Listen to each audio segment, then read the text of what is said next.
새벽 묵상에 함께 하시는 여러분들 위해 예수 그리스도의 은혜와 평화가 함께 하시기를 간절히 바랍니다.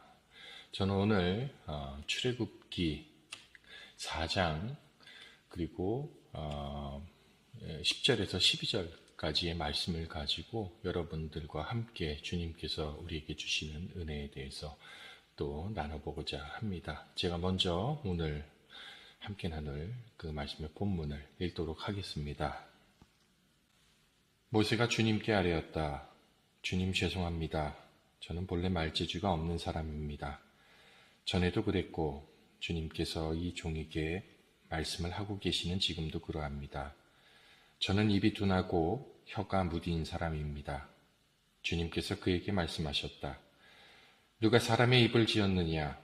누가 말 못하는 일을 만들고 듣지 못하는 일을 만들며 누가 앞을 볼 수 있는 사람이 되게 하거나 앞 못 보는 사람이 되게 하느냐? 바르나 주가 아니더냐? 그러니 가거라. 내가 말하는 것을 내가 돕겠다. 내가 할 말을 할 수 있도록 내가 너에게 가르쳐 주겠다. 아멘. 예수 그리스도의 은혜와 평화가 다시 한번 여러분들 모두 위에 함께 하시기를 간절히 바랍니다. 우리는 살아가면서 커다란 사명이나 중요한 일, 과업 앞에 설 때가 있죠. 그때 우리를 가장 먼저 붙잡는 감정이라고 할까요? 이것은 설레임보다도 좀 두려움일 때가 많지 않을까 싶습니다.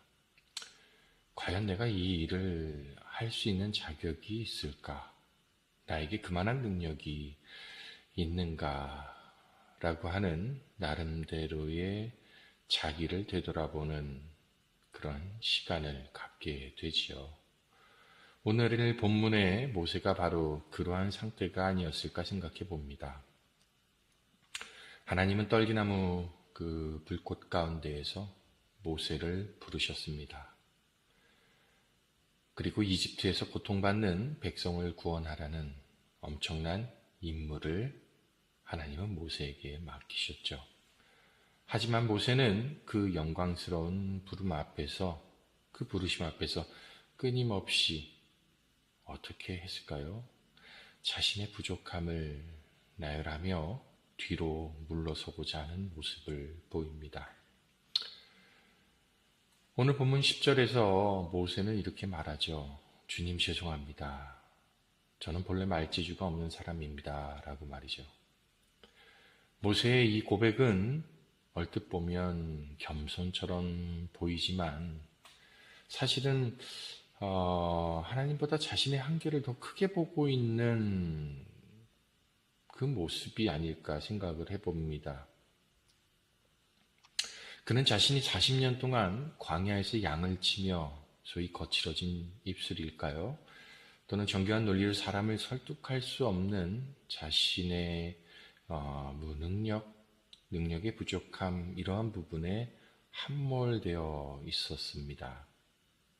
심지어 하나님이 기적을 보여주신 뒤에도 그는 저는 입이 둔하고 혀가 무거운 사람입니다 라며 변하지 않는 자신의 조건을 탓하죠. 우리의 모습은 어떨까요? 어떤 일을 시작하기도 전에 나는 원래 성격이 이래서, 나는 배운 게 없어서, 나는 좀 경험이 부족해서, 나는 능력이 거기에 좀 미치지 못해서 라고 하면서 우리 스스로를 규정짓고 있지는 않은가요?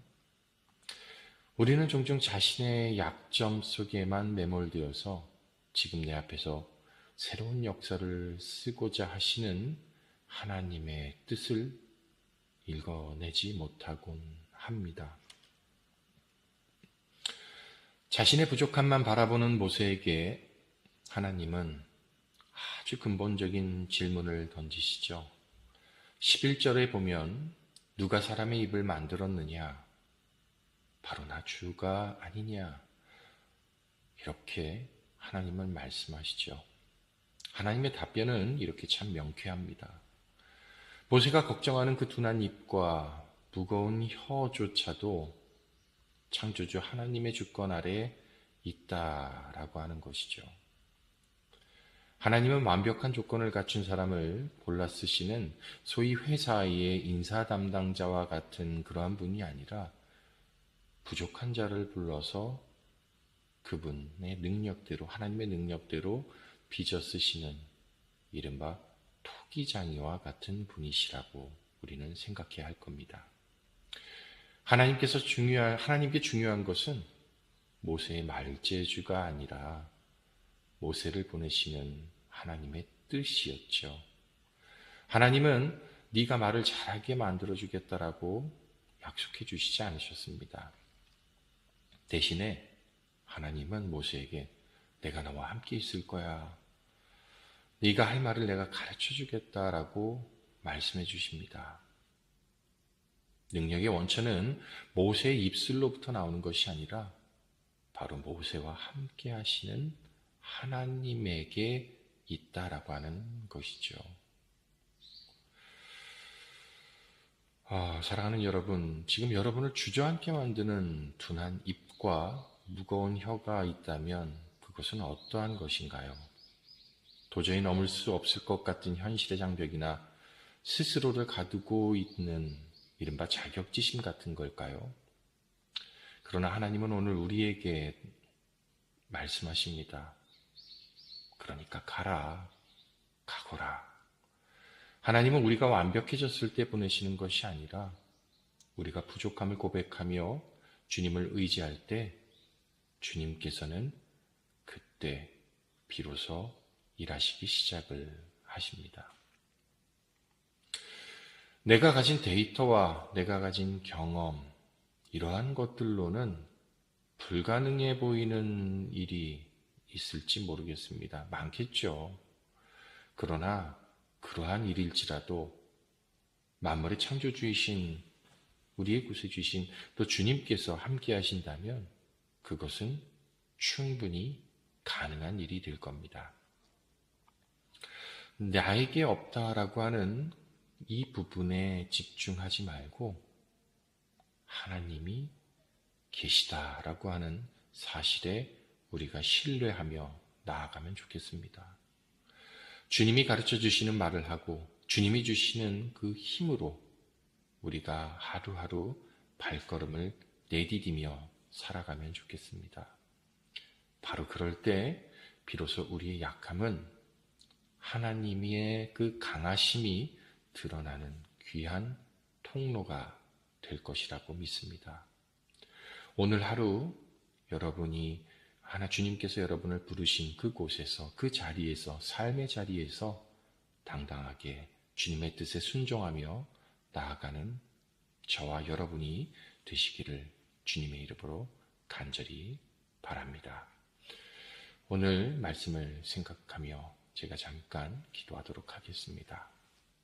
주님 감사합니다. 오늘도 새벽 묵상을 허락하여 주시고 또 이 안에서 주님께서 우리에게 말씀하시는 그 뜻을 헤아릴 수 있도록 인도하시니 감사합니다. 나의 능력을 탓하며 나의 발걸음을 멈추기보다 주님께서 우리와 동행하시고 또 주님을 향한 신뢰로 우리가 살아가고 호흡할 수 있도록 인도하여 주시옵소서. 우리 유일한 구세주 되시는 예수 그리스도 이름으로 기도드립니다. 아멘.